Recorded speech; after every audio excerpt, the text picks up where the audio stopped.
pengacara Roy Suryo, Refli Harun.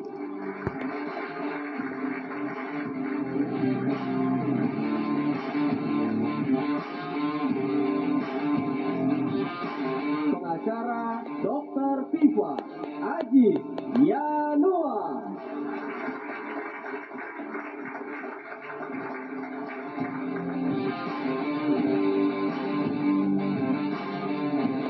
Pengacara Joko Widodo, Rifai Kusuma Negara.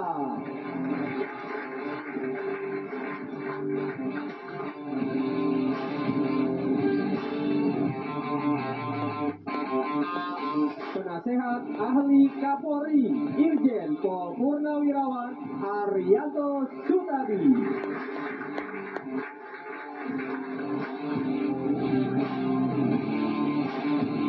Dan inilah pembawa acara kita malam ini, Arif Fadil dan Reza Baluel. Baik. Gimana kabar, Tim? Baik. Assalamualaikum warahmatullahi wabarakatuh. Selamat malam pemirsa, kembali bersama kami di Dua Sisi malam ini. Pembahasannya mulai seru gitu ya. Masih seru. Ini kan tiap hari kan ada saja perkembangannya ya gitu. Betul. Selalu pekan ini ya, setelah kemarin cukup ramai pada Jumat pekan lalu di mana penyidik Polda Metro Jaya telah melakukan penahanan terhadap Roy Suryo dan juga Dr. Tifa. Kini penahanannya sudah ditangguhkan begitu ya pada Senin lalu terkait dengan dugaan atau tudingan ijazah palsu yang melibatkan Presiden ke-7 Joko Widodo. Ya, pelimpahan tahap 2 sudah dilakukan dan ini artinya apa, Za dan juga pemirsa? Persidangan sudah di depan mata ya. Mungkin pekan depan, mungkin 2 pekan lagi, kita tidak tahu ya. Yang jelas kita akan pantau ini terus. Dan pada saat pelimpahan memang ada upaya menawarkan restoratif justice nih. Biasa kabarnya, informasinya seperti itu. Tapi baik tersangka Roy Suryo dan juga Dr. Tifa ini menolak upaya restoratif justice yang tahunan biasa. Kabarnya keduanya menolak karena merasa tidak melakukan tindak pidana. Jadi lebih baik langsung ketemu aja di ruang sidang gitu katanya. Ya, tapi begitupun juga Pak Jokowi, mantan Presiden ke-7 Republik Indonesia, yang mengatakan sudah siap juga memperlihatkan dan hadir ya ijazahnya di persidangan. Meskipun ya ada rumor nih ijazah hilang katanya. Oke, sebelum kita membahas hal ini dengan narasumber yang sudah hadir di Dua Sisi, kita simak dulu pernyataan dari Presiden ke-7 Republik Indonesia Joko Widodo. Begitu. Ya, kita ikuti proses hukum yang ada sampai nanti di sidang pengadilan, karena nanti pengadilanlah yang akan memutuskan. Kita ikuti. Nah, akan hadir langsung di persidangan. Jadi Pak Jokowi memastikan akan membawa jasa aslinya ya ke persidangan. Iya, sesuai yang sudah saya sampaikan. Oke. Karena sekaligus menjawab rumor yang tadi saya sampaikan. Betul. Kita sudah dengarkan ya, langsung aja ke pengacara. Bang Rifai, jadi tadi Pak Jokowi juga bilang, kita akan ketemu saja di pengadilan begitu ya. Benar nanti akan datang secara fisik ke pengadilan? Tentunya, jadi karena ini delik aduan, tentunya beliau sebagai saksi korban harus didengar dalam persidangan. Jadi ini bukan spekulasi, ini memang sebuah kewajiban hukum. Apalagi kan beliau yang melakukan upaya hukum, tentunya beliau yang sangat punya kepentingan dalam perkara ini. Beliau akan menjelaskan dalam persidangan tentunya seluruh fakta-fakta yang beliau alami. Dan terutama memang buat beliau ini bukan soal ijazah, ini bukan sesuatu yang biasa sebagaimana mungkin masyarakat pada umumnya. Beliau ini pernah bicara sama saya, Mas Rif, saya ini 45 tahun yang lalu dibesarkan dengan masyarakat, boleh dibilang dengan keluarga yang sangat terbatas, tapi saya bisa masuk di UGM dan selesai, itu juga merupakan kebanggaan. Karena bagaimanapun kampus itu salah satu kampus yang cukup ternama. Di sisi lain, jadi itu merupakan satu keberhasilan saya menyelesaikan tanggung jawab belajar. Di sisi lain, itu juga keberhasilan orang tua saya mengantarkan pendidikan anaknya dalam kondisi yang sangat terbatas. Ya mohon maaf kan, hidup di Baterai dan segala macamnya. Jadi ini adalah suatu fakta yang memang harus saya perjuangkan kebenarannya, dan menurut saya ini bukan soal menang kalah, ini sebuah fakta, sebuah penghargaan yang harus saya perjuangkan, dan akhirnya dengan segala berkati saya harus menggunakan upaya hukum. Dan di sidang nanti inilah klimaksnya. Satu lagi mungkin yang penting sebagai catatan, mungkin ini pertama kali seorang mantan presiden hadir dalam persidangan. Kita ingat di beberapa waktu lalu kan Pak Harto juga pernah dihadirkan ke sidang, tapi karena keterbatasan kesehatan sehingga tidak hadir. Kedua, saya ingat, saya dulu pengacara Radio Lama di kasus Bulog ya. Kita menghadirkan Pak B.J. Habibie untuk didengar keterangannya, tapi waktu itu karena satu dan lain hal akhirnya didengar secara telekonferensi dari Jerman, di kedutaan. Jadi dua yang pertama tidak berhasil, kedua telekonferensi, dan ini sekarang secara konvensional dan hadir di persidangan. Buat saya ini sesuatu yang menarik. Berarti itu sekaligus menjawab tudingan tersangka Roy Suryo dong. Nah, ya kalau itu sudah. Roy Suryo mengatakan katanya awas ya jangan pakai Zoom nanti hadir di persidangan. Nggak mungkin, tidak mungkin. Karena ini kita kalau sampai spekulasi ya, karena sejujurnya sebulan yang lalu kami kan sudah dapat informasi terkait dengan P21 ini ya. Karena kami sebagai tolong mendapat SP2HP. Kami sudah diskusi tentang persiapan itu. Bahkan beliau bilang kapan sidangnya? Oh Pak, nanti masih lama karena dari sini ada tahap 2. Dari tahap 2 baru nanti oleh jaksa diserahkan ke pengadilan, baru pengadilan menentukan tanggal 1 sampai 1,5 bulan sebenarnya itu. Dan benar kan setelah tahap 2 ini mungkin kita tunggu 1-2 minggu ke depan, mudah-mudahan segera ditetapkan sidangnya. Dan saya pastikan Pak Jokowi hadir, dan kebetulan memang saksi korban ijazah gimana ijazah? Ijazah sudah di tangan kepolisian, sudah disita. Ya enggak lah, itu sudah dalam pengaman negara, jadi udah aman dan sudah 2 kali dilapor. Artinya clean and clear. Tinggal nanti misalnya ditunjukkan. Jadi siapa yang kalau hilang tuh ijazah? Ada banyak beredar di sosial media, Pak. Ya mungkin orang-orang yang pengen masalah itu tidak jelas. Tapi kalau buat Pak Jokowi ini harus dibuat seterang-terangnya, sejelas-jelasnya. Karena ini bagaimanapun juga biar menjadi lesson learned buat publik ya. Bahwa tidak seperti rumor seolah-olah beliau ini ijazahnya palsu dan segala macam. Dan ini semua fakta ini akan kita buka di persidangan. Oke, Bang Refli Harun.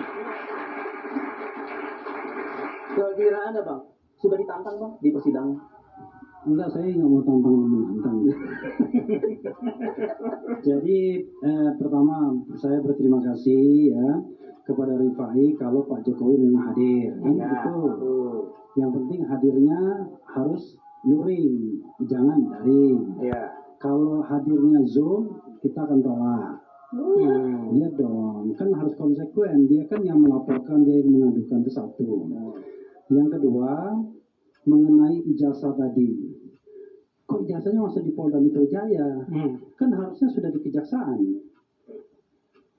Ya, Anda mau tanya apa? Berarti maksudnya? Boleh mikrofonnya dipakai. Ya, Anda klik tang tadi. Karena saya lupa, awalnya kan maksudnya kan ditanya di balik ijazahnya, itu sudah di dalam pengamanan Polda, dan memang dalam tahap 2, itu ketentuan kuhapnya adalah selain tersangka dan barang bukti diserahkan. Artinya, ijazah ini sekarang sudah ada di tangan teman-teman Kejaksaan Selatan ya, Kejaksaan Negeri Jakarta Selatan. Sayangnya oleh Kejaksaan Negeri Jakarta Selatan kita nggak diperlihatkan ijazahnya. Waktu kita mendampingi 2 klien kita gitu kan, ditunjukkan barang buktinya semua itu ijazah SD, SMP. Tapi begitu ijazah sarjana fotokopi yang dilihatkan. Ya, tapi oke lah, barangkali dia susah cari tumpukan barang buktinya ya, tapi kan biasanya yang penting ya biasanya gitu, mungkin. Saya sampai tanya nih yang anunya analog S1-nya mana lagi ditumpukan, nggak apa-apa, mungkin barangkali ditumpukan betul. Tapi yang dilihat itu fotokopian itu? Bukan, yang ditunjukkan kita fotokopian. Iya, di kejaksaan itu kan? Iya, fotokopian yang ditunjukkan ke kita. Tetapi saya tanya yang aslinya mana?